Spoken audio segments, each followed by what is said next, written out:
नमस्कार, मी Tanaya. News अनकटच्या top 15 मध्ये आपलं स्वागत. पाहूया टॉप 15 घडामोडी.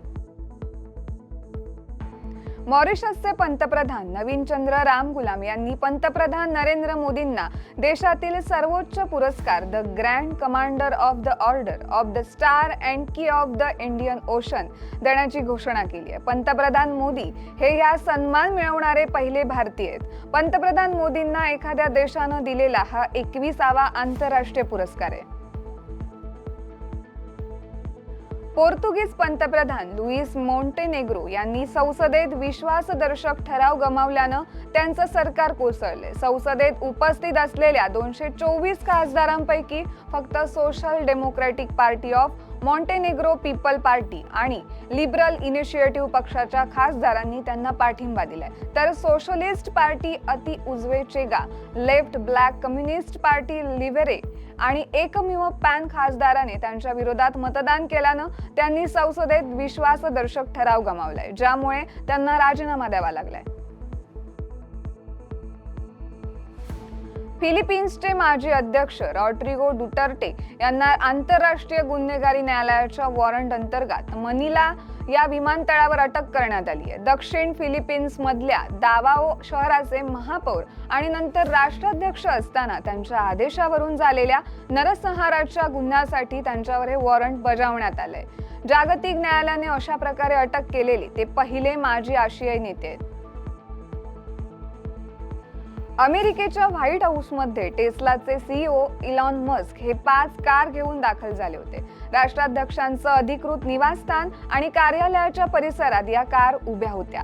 इलॉन मस्क आणि डोनाल्ड ट्रम्प यांनी कार सोबत फोटो सेशनही केले आणि गाडीतही बसलेत. दरम्यान मस्क यांनी ट्रम्प यांना तुम्हाला आवडणारी कार निवडा असं सांगितलंय. ट्रम्प यांना यावेळी लाल रंगाची कार निवडली आहे आणि गाडीत बसल्यानंतरही खूप सुंदर आहे असंही ते म्हणाले. दक्षिण आफ्रिकेत जोहान्सबर्ग येथे महामार्गावर पहाटे बस उलटून झालेल्या अपघातात 12 जणांचा मृत्यू झालाय, तर 45 जण जखमी झालेत. बळींची संख्या वाढण्याची शक्यता आपत्कालीन व्यवस्थापनानं व्यक्त केली आहे.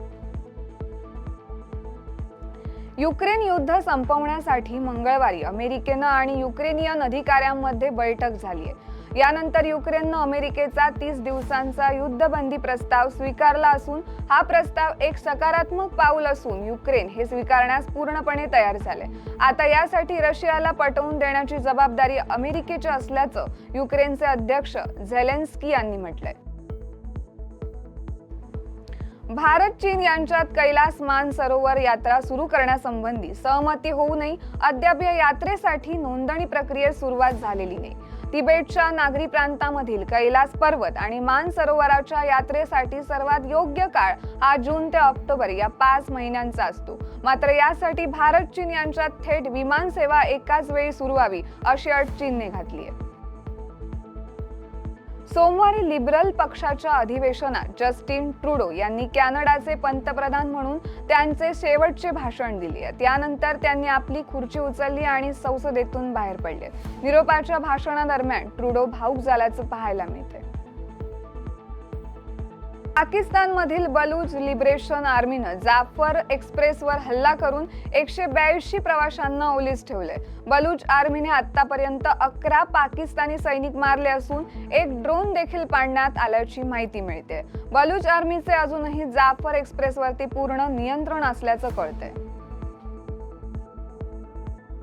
काल अमेरिकेने प्रस्थापित केलेल्या तात्काळ 30 दिवसांच्या युद्धबंदीला मान्यता देण्याची घोषणा केली आहे. याशिवाय रशियासोबत शांतता प्रस्थापित करण्यासाठी तातडीने चर्चा सुरू करण्यावरही सहमती दर्शवली आहे. सौदी अरेबियातील जेद्दाह येथे अमेरिका आणि युक्रेनियन अधिकाऱ्यांमध्ये 9 तासांहून अधिक काळ झालेल्या चर्चेनंतर हा निर्णय घेण्यात आलाय. बांगलादेशचे माजी पंतप्रधान शेख हसीना यांच्या धनमोंडी येथील घरावर तसेच सुधासदन बंगला आणि नातेवाईकांची संपत्ती जप्त करण्याचे आदेश ढाका न्यायालयाने दिले आहेत. त्यांच्यासोबतच त्यांच्या नातेवाईकांची संबंधित 124 खाती देखील जप्त करण्यात आली आहेत. देशातील निवडणूक प्रक्रिया मजबूत करण्याच्या दृष्टीने केंद्रीय निवडणूक आयोगाने सर्व राजकीय पक्षांकडून सूचना मागवल्यात. मतदार याद्यांमध्ये घोळ असल्याचे आरोप विरोधी पक्षाकडून होत असल्याच्या पार्श्वभूमीवर निवडणूक आयोगानं हा पुढाकार घेतलाय. निवडणूक प्रक्रियेत काही अडचणी असल्यास येत्या 30 एप्रिल पर्यंत कळवाव्या असं पत्र मुख्य निवडणूक आयुक्त ज्ञानेश कुमार यांनी सर्व राजकीय पक्षांना लिहिलंय. केंद्र सरकारने अवामी ॲक्शन कमिटी आणि जम्मू काश्मीर इत्तेहादुल मुस्लिमीन या 2 दहशतवादी संघटनांवर बेकायदेशीर कारवाया प्रतिबंधक कायद्यांतर्गत बंदी घातली आहे. गृह मंत्रालयाने या संदर्भातील अधिसूचना आज जारी केली आहे. या दोन्ही संघटना देशाच्या अखंडता, सार्वभौमत्व आणि सुरक्षेला बाधा आणणाऱ्या बेकायदेशीर कारवायांमध्ये गुंतलेल्या असल्याचं केंद्रीय गृह मंत्रालयानं म्हटलंय. गेल्या काही दिवसांपासून सोन्याच्या किमतीत वाढ होतीये. मंगळवारी सोन्याच्या किमतीत घसरण पाहायला मिळाली होती, मात्र आज पुन्हा एकदा सोन्याच्या किमती गगनाला भिडल्यात. बुधवारी म्हणजेच आज 12 मार्च रोजी सोन्याचे दर वाढले आहेत. 24 कॅरेट सोन्याच्या दरात 490 रुपये प्रति 10 ग्रॅम इतकी घट झाली आहे, तर 100 ग्रॅम सोन्याची किंमत 8,81,300 रुपये इतकी झाली आहे. पाकिस्तानी माजी खेळाडू कधी भारतावर आगपाखड करतात तर कधी आपल्याच पाकिस्तान क्रिकेटवर टीका करताना दिसून येतात. अशातच पाकिस्तान क्रिकेट संघाचा माजी कर्णधार आणि दिग्गज अष्टपैलू खेळाडू शाहिद आफ्रिदीने पाकिस्तान क्रिकेट बोर्डाला घरचा आहेर दिलाय.